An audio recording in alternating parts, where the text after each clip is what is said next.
In the middle of 1995, Britpop was in full swing. Blur and Oasis were constantly warring, and around them many guitar-slinging young bands up and down the country were jostling for a seat at the table.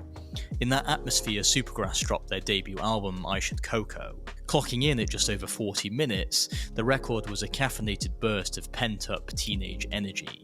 Despite its goofball charm, though, the album remains one of the genre's most essential records, a heady time capsule of being young and fizzing with energy in mid-90s Britain. Now, 30 years on, let's revisit and break down that album.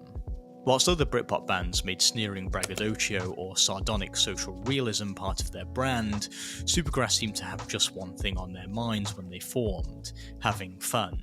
The three-piece came together as schoolmates in Oxfordshire in the early 90s over a shared love of English classic rock and punk. Bands like the Kinks and Madness were early influences, but for singer Gaz Coombes, nothing came close in his books to David Bowie's 1970 record, The Man Who Sold the World. Your face took place with the man who sold the world. Of that record, Coombes would say, "It's so direct, it's basic and economical. The instruments are never crowded, the melodies are amazing, and the lyrics are great.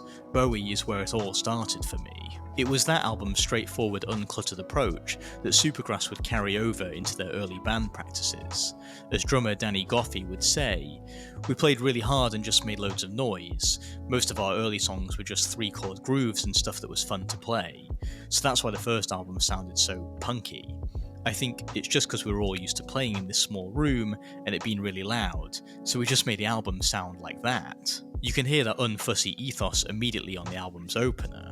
On I'd Like to Know, over a racing guitar backing, vocalist Coombes details a sense of adolescent restlessness. I like to run around with everyone, you know it's true.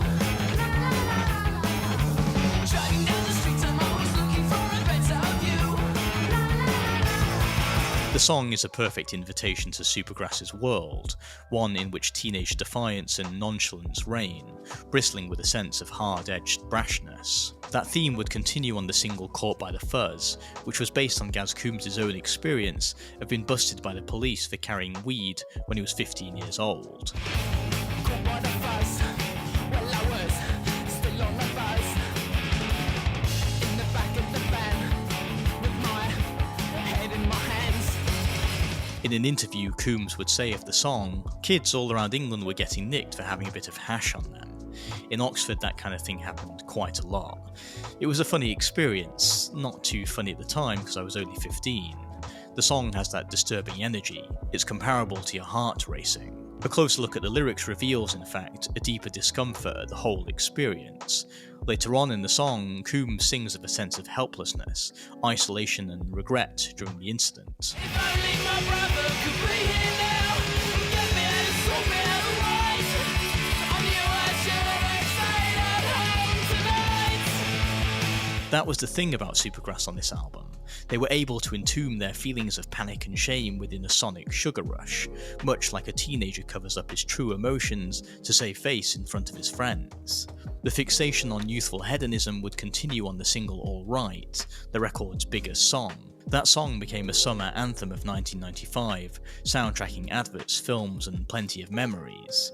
It's easy to see why. The song was an ebullient ode to freewheeling teenage decadence and indifference. We go out, smoke a fag, put it out, see our friends, see the sights, feel alright. It's sing-songy, bratty, and instantly catchy, but the weird thing about the song was that the band were kind of pulling everyone's legs. The lyrics are delivered with the band's tongues firmly lodged in their cheeks. As Gaz Coombes said, "It wasn't written as an anthem, it isn't supposed to be a rally cry for our generation. It's meant to be light-hearted and a bit of a laugh, not at all a rebellious call to arms." In that manner, the song almost feels like an updated take on the Rootle song I Must Be in Love, which was itself an arch-brow pastiche of the kind of bubblegum sound that early Beatles records had popularised. I feel good, I feel bad, I feel happy, I feel sad. Am I in love? I must be in love.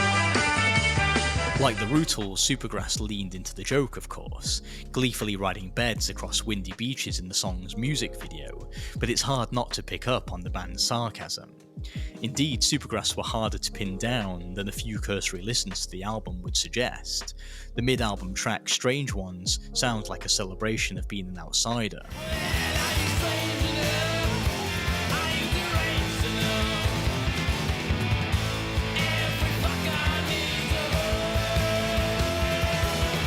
The song was perhaps the band contemplating their own position within the wider Britpop scene, thrown in with a bunch of much older lads, while still feeling like the bright-eyed teenagers they were. Perhaps the album's artwork best captures the band's outsized weirdo irreverence. The Dayglow image of the trio is kind of absurd and kind of grotesque, a frozen image of the band screaming in delight or hysteria or sheer youthful abandon. It's hard to tell which, perhaps a mix of all three. As a nod to their 60s forebears, the album even carries the white mono stereo band at the top of the artwork. And as for the title of the record, I Should Coco, well, that's Cockney slang for I Should Think So, a cheeky but strangely abstruse name that the band at least felt needed no further elucidation. It was another example of the band's refusal to take themselves too seriously, and a middle finger to the often self-aggrandizing aesthetic of Britpop. I Should Coco was a huge success, eventually going on to be a platinum-selling record in the UK and selling 1 million copies globally. It's a great record, a snapshot of being barely old enough to drink, but loud and supremely confident enough to shake the walls. And what's more, like many a precocious teenager, it's far smarter than it looks, with plenty going on beneath the surface. A burst of unfiltered energy that still feels fresh today, 30 years on. Thanks for making it this far. I'd love it if you hit the subscribe button and comment below on what you think of this video and this debut record by Supergrass. And if you dug this video, you might also enjoy my video on another great Britpop record of 1995, Blur's The Great Escape, an album that captured Damon Albarn at his most paranoid and cynical. You can check that video out here. Thanks for watching, and as ever, catch you in the next video.